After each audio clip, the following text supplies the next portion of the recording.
Hey everybody, Jeff B. Vox here. Today I'll be walking you through the Ableton Live Set that I'll be using in my next solo live performance. I'll walk you through how I planned on creating the live set as well as the live set itself. So let's get started. All right, the first thing I did was kind of figure out which songs I wanted to do in the live set. These are ones that lend well to either live looping or maybe playing along with the backing track with some live instrumentation or maybe some vocals with it, maybe a little bit of both. So I went through the songs that I produced and tried to pick out the ones that kind of fit the bill for those ones. I also have a few covers in the set, which require a little bit more work because they weren't my songs, so I had to kind of start them from scratch to get them laid out correctly, to get the instrumentation right. But they're songs that are probably going to be interesting to folks that aren't intimately aware of the music that I do. All right. So anyways, once I have the songs figured out, what I want to play, what I'll do is I'll crack open the spreadsheet that you see right here. I'm using Excel, but Google Sheets, you can use that, or any other kind of spreadsheet type software. But I highly recommend that you set up some kind of spreadsheet to help you plan on how you're going to create your live set, because there's going to be a lot of coordination between songs. One of the things I do like to do is limit myself to 8 tracks per song. And what that allows me to do is to visualize the whole thing on the Ableton Push. Ableton Push is set up with a 8x8 grid, and just limiting myself to 8 tracks per song, that allows me to manage everything through one kind of screen or one layout on the Ableton Push. Now there's other hardware out there that's similar to Ableton Push, the Novation Launchpad or the APC40 are things that come to mind for that, or maybe an Ableton Push 1, which you can find out there. All of them will be very useful for when you're doing your live performance, for triggering the different audio clips in the different tracks. And some of them actually let you play it as a melodic instrument. So if you don't have a keyboard, you can use your Ableton Push or Push-like device. Okay, so what you'll see here is that I've got the spreadsheet laid out very similar to the way Ableton Session View looks. We've got tracks, and along with those tracks, I'll scroll over so that you can see there's 8 there. I do have some other ones that don't need to be on screen. These are my utility tracks. Got one that's running a couple of Max for Live devices that can coexist together, and then I've got another track dedicated to the Push Hacker, which I highly recommend. If you have a Push, I think it's like $18. It's well worth the cost to have that. It lets you remap a lot of the features, a lot of the buttons, the rotary knobs, to whatever you want, and you don't have to switch over to user mode to do that. So very, very much highly recommended if you're a Push user. Okay, so we have rows for each of the songs that we're going to have in our live set. We have some song level data that I like to capture here. FLR is fixed length recording. How many bars do we want to record per clip slot recording? So I've got 8 bars for Birthday, 2 bars for Angel, 8 bars for Blue Monday, etc. What the tempo is, beats per minute.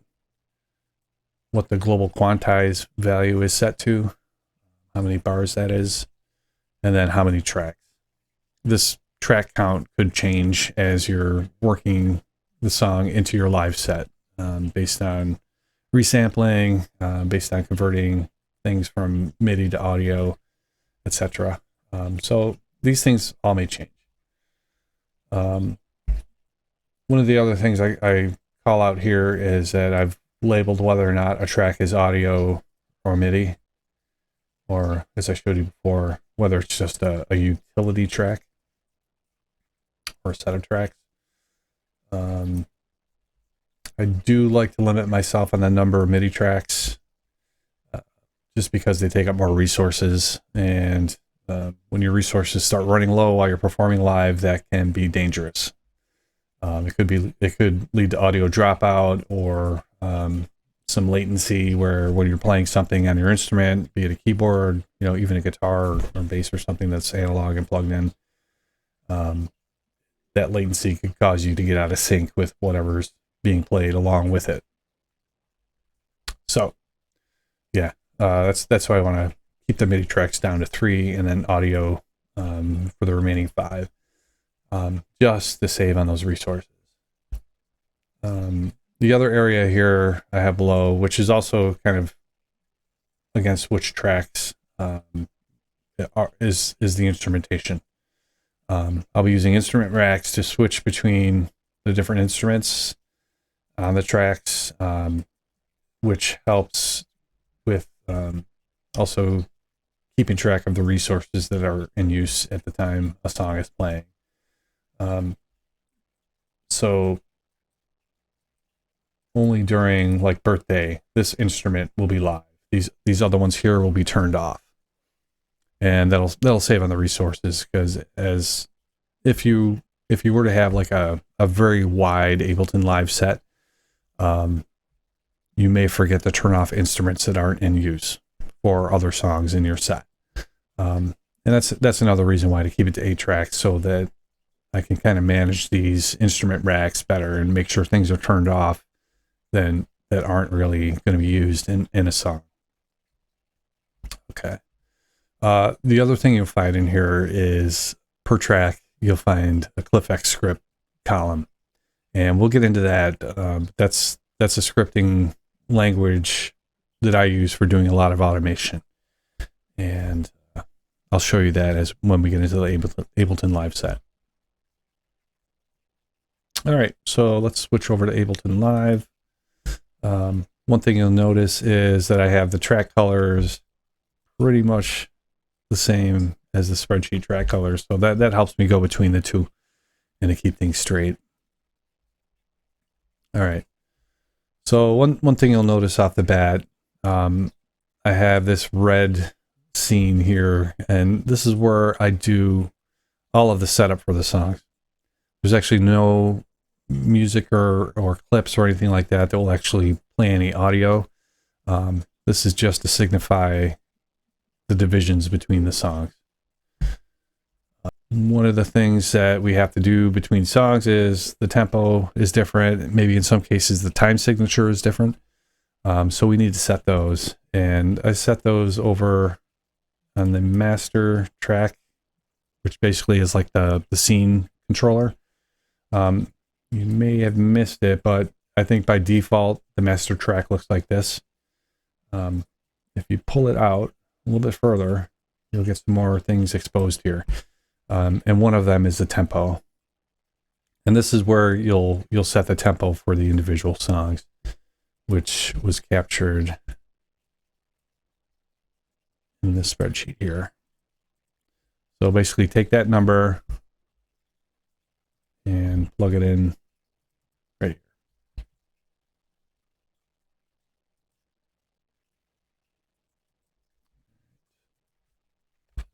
Like so. All right. If you do have a time signature difference, if like everything in this set is 4/4, so I don't have to worry about setting it. But if you have one song that's 5/8, one that's 4/4, this is where you would go and set that time signature on the side here.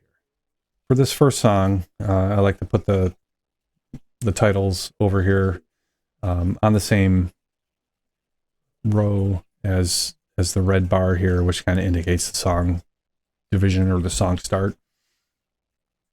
One thing you'll notice here is we've got clips in each one of these, but those clips themselves, let me switch to clip view here, are empty. And the reason why we have empty clips here is because we have to name them in order for you to define the CliffX commands that you want to run when each one of these clips is run. And what I'll do is when I want to start the song, I'll just launch the scene, and what will happen is it'll cause all of these CliffX scripts to be run. All right, so a little note about CliffX. CliffX is a open source kind of pseudo control surface that you can install so that you can execute these different script commands. And you can chain these script commands as well. So you can have multiple script commands that would run when you hit the clip start button here. And I do a lot of automation using CliffX. And I'll walk you through some of the automation that I'm using through the CliffX scripts. So you can go to the github.com/ldroles/CliffX-live10, and you can get information on installing CliffX. Like I said, it was free. It works with both Live 10 and 11. So highly recommended, and I'll show you why in a second. Just to show you another thing here. This is the CliffX manual, and this is pretty much all of the actions that you can execute as part of those CliffX scripts. So there's a lot of flexibility there. Like I said, highly recommended to check it out. Good stuff. All right, so now you know how to get CliffX. Why don't we look at some of the CliffX scripts that I have in the set here that I'm using to automate pretty much everything to get a song ready to play. So what I'll do is I will rename, Control R to rename this. I'm not going to actually change anything in there. I'm just going to copy it out of there. And then we'll throw it in trusty friend Notepad++. Pretty much the format that the CliffX uses is you always have to start it with some kind of identifier. And that's signified by these open and close brackets here. You can throw a name in there or something like that. I don't think it's actually used for anything. So I just do an open and close bracket, don't put any name in there. And then after that, you can start putting in the script commands, and to separate them, you throw a semicolon at the end of each one. So in this case, I name the track. I give it the track number, throw a pound sign in there.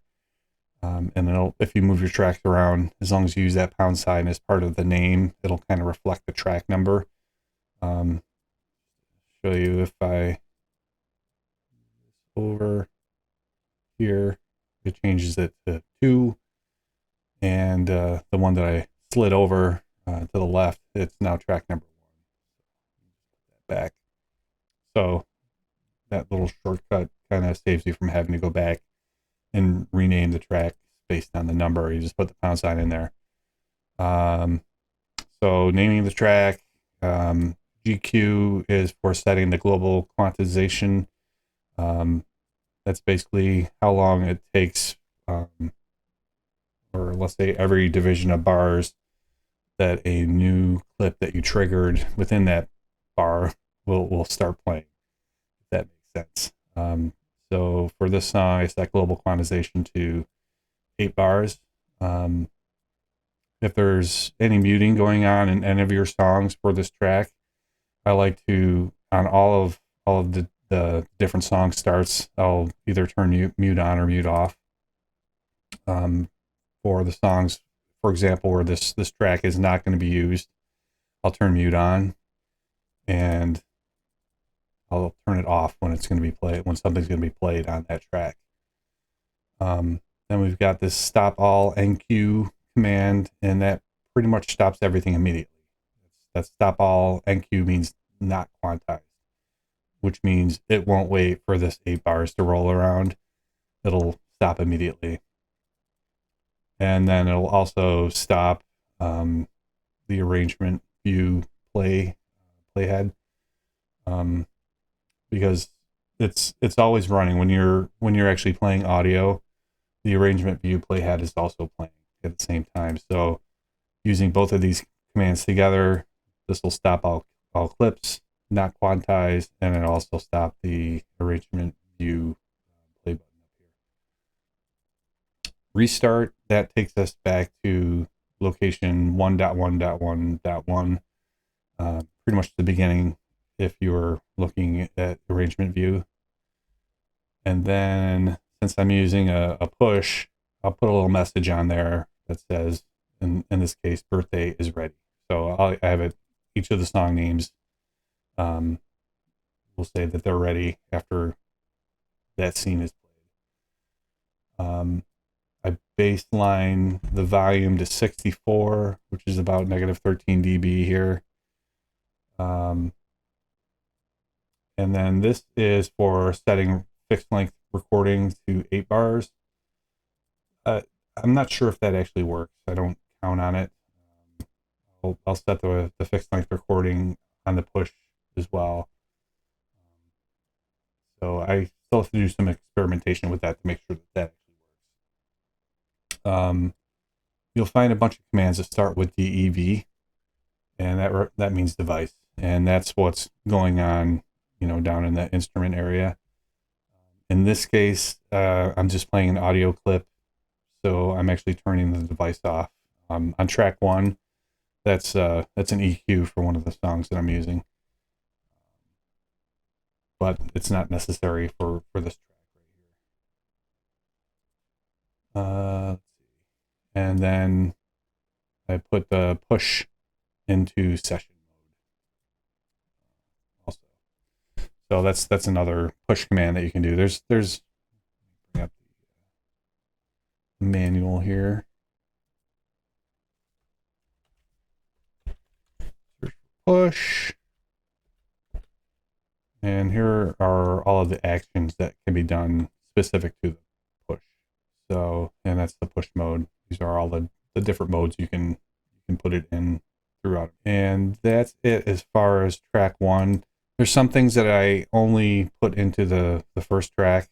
The global quantization, stop all, set stop, and restart. Those are only appearing in track 1's CliffX script. So if I take a look at the next track,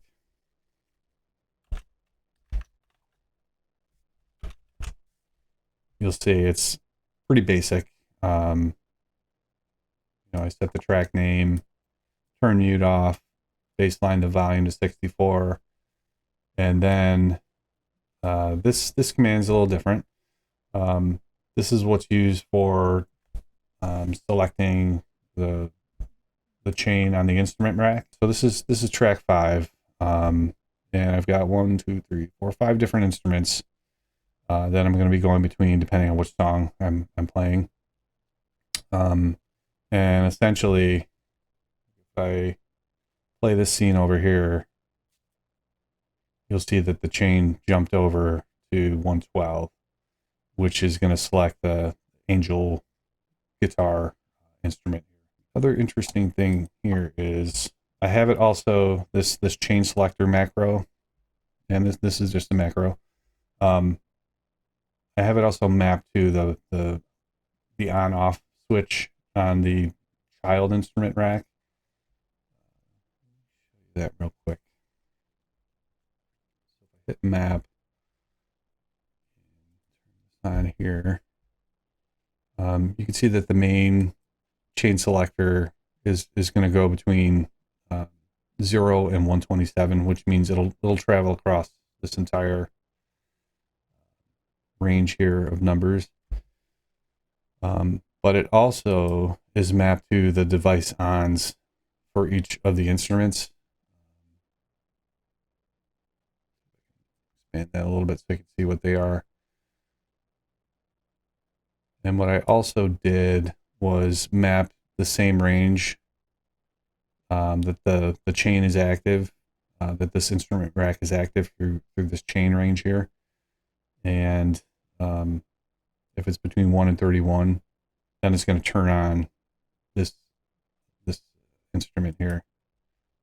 So if I manually move it, you'll see when I get to 31 that this chain should become active. You can see it kind of light up. All right. So just a word of caution here. When I first set up my chains, I set them up with like one number each, you know, so birthday guitar would be number 1, and Blue Monday, whatever it is, would be number 2. Indian Summer would be number 3, etc. And then I tried also doing the power mapping here to the switch. I also limited the range from like 0 to 5 or 6. What ended up happening is, as far as the device on and off mapping to the macro goes, it still was treating this rotary here, the macro, to be like 0 to 127, even though I'd limited it to from 0 to 6. It wouldn't turn on and off when I would expect it. So what I ended up having to do is have the change span the entire 127 range here, and then I could map the macro to the device on and off, and it worked as expected. So just keep that in mind. Always use your chains so that they fully utilize the whole 0 to 127 range there. One thing to also note is I don't have anything mapped to 0. I never map anything to 0, because if I want to turn everything off, then I set it to 0, and none of the devices will be on. And this is another way of saving resources. If a device is on, even though there might be nothing playing through it, it's still going to consume some resources.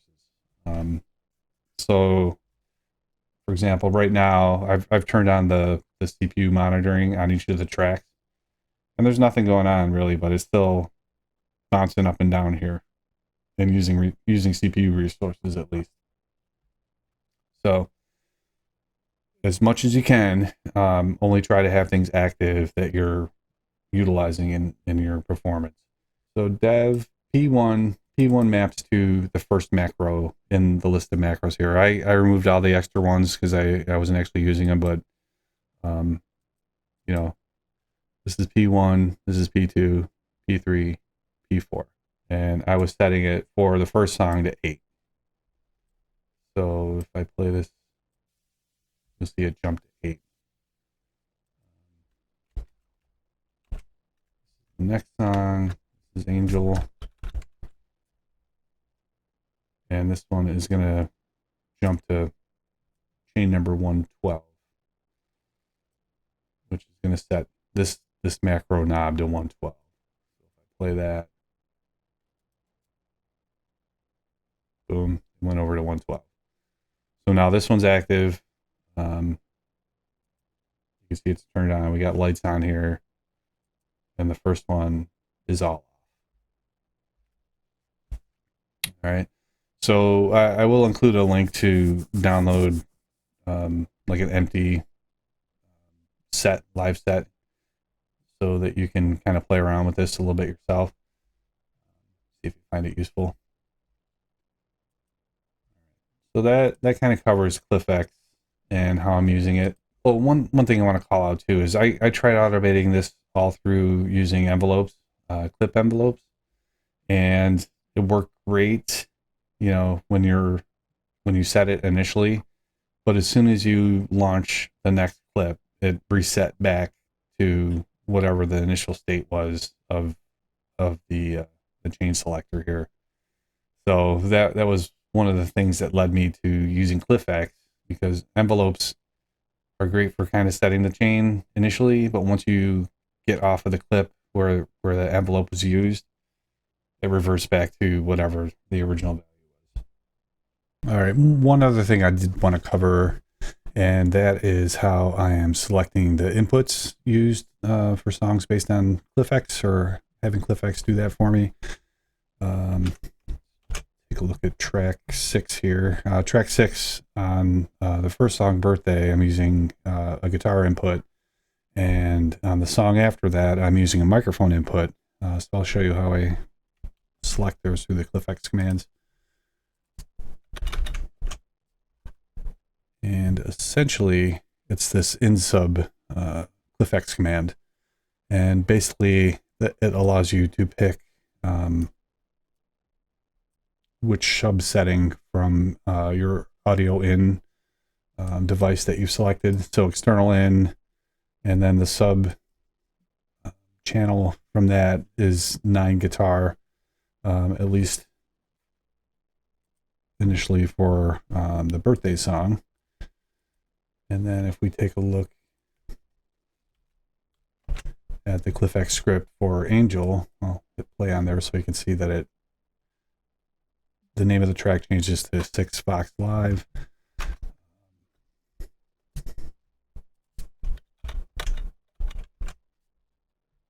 And on this one, I'm using in sub 1 vocal mic.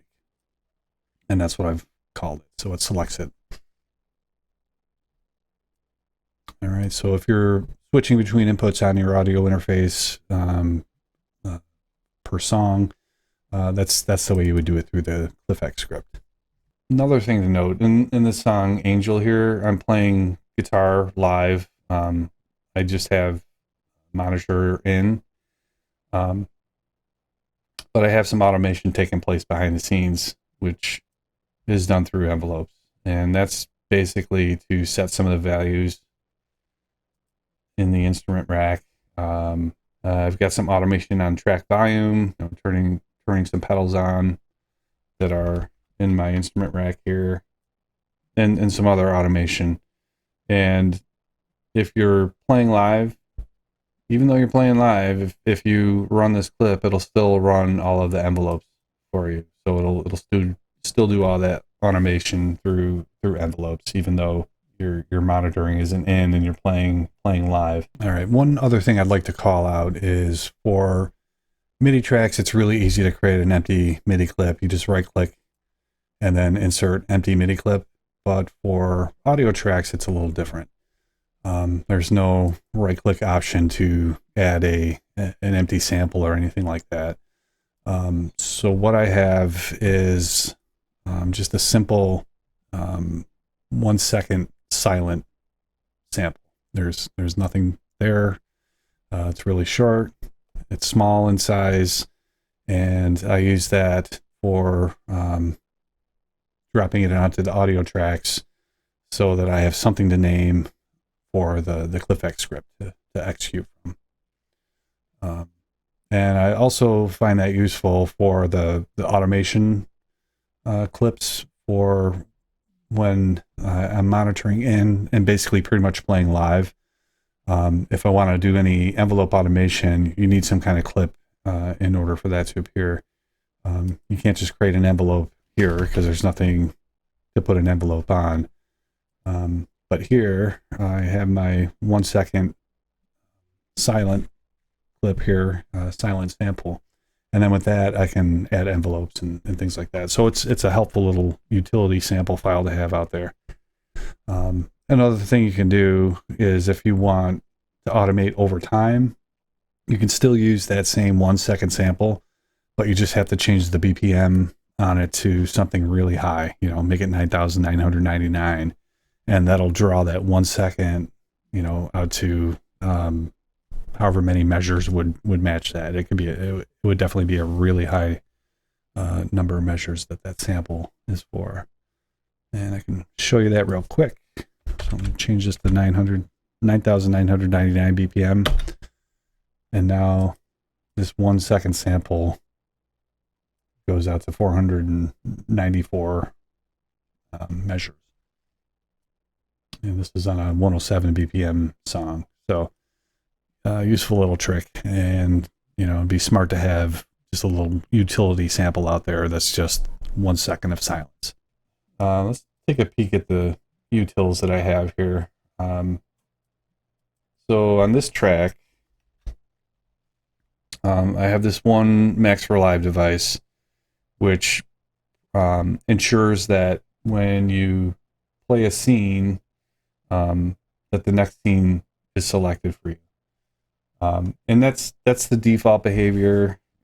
If you have automation in the scene, like for Blue Monday, I have all kinds of automation to play a scene, and then after a certain number of bars, I'll have a follow action. So this scene plays for 2 bars, and then it goes to the next scene automatically.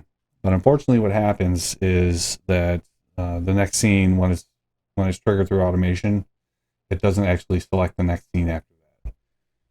that makes sense. And that's what this Max for Live device does for me. Even through automation, if a scene is triggered, it'll, after the scene is launched that was triggered, it'll select the scene that's after it. If I didn't have this, if I hit the play button after an automated scene change, it would play the same scene again it was currently playing. All right. So you can find this device was developed by Toby Hunke here from AbletonDrummer.com. If you want to grab that device, go to his Max for Live devices, and it's free. You go to the free link here, and it's this device right here. He's got a bunch of other cool devices I highly recommend. So check them out. That's that one. Also on this track, I have this timer big. As you can see, it's kind of rolling now because we got the arrangement button playing. What this allows me to do is to have this timer on screen. You know, it's good size. It shows up really well. If you have a laptop or a display that you're kind of have on stage with you while you're playing. Stop here. See, I stopped. So the song time stopped.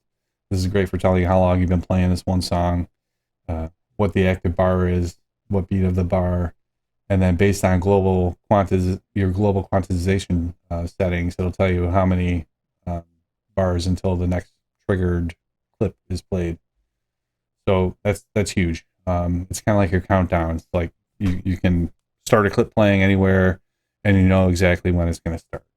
Okay, so it's also got this locator message that you can set in arrangement view. Go to arrangement view here.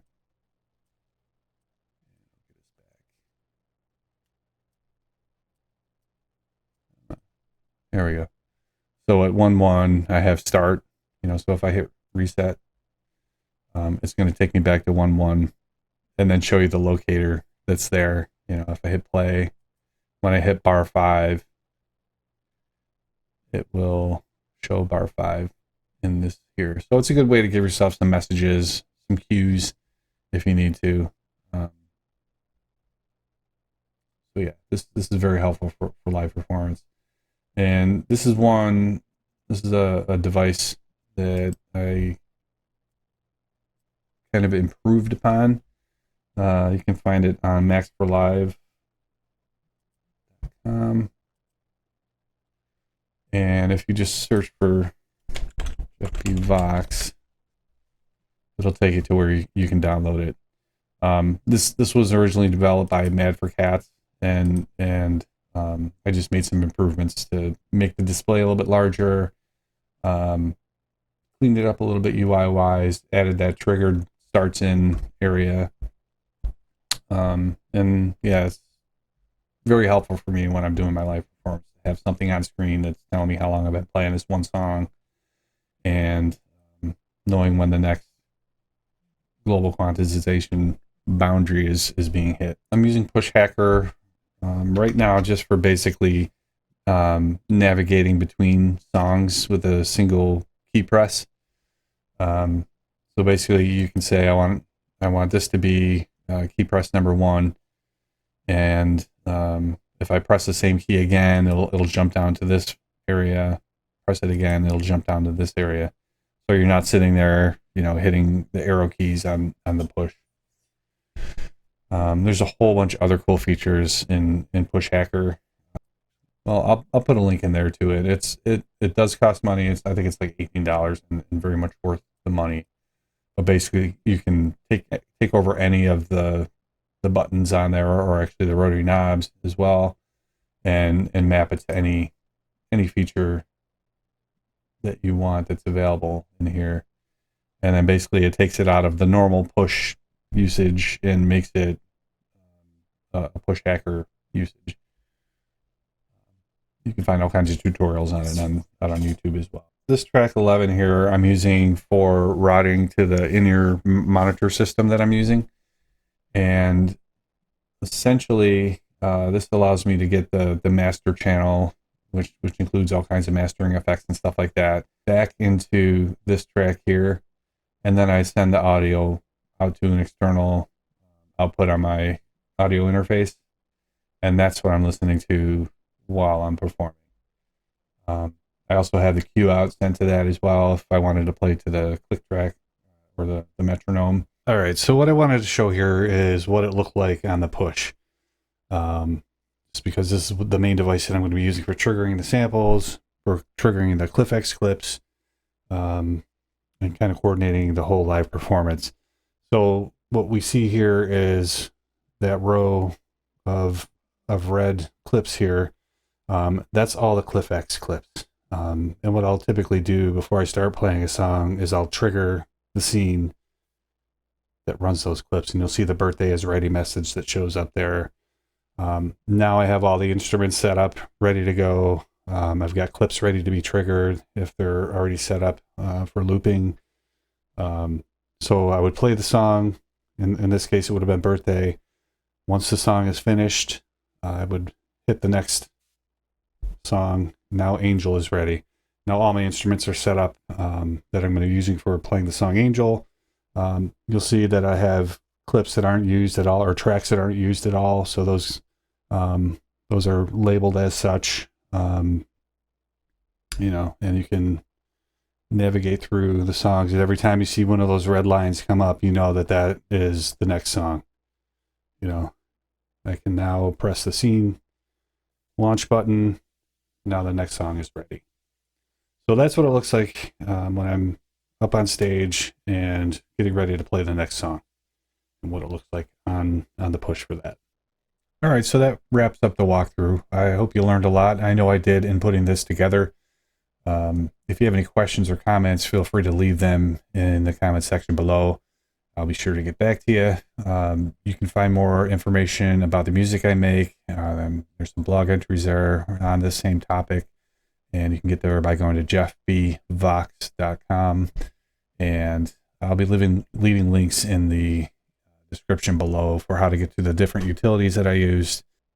A lot of great tools out there. So if you'd like to see more videos similar to this one, feel free to hit the subscribe button below, or smash that like button, as the kids like to say these days.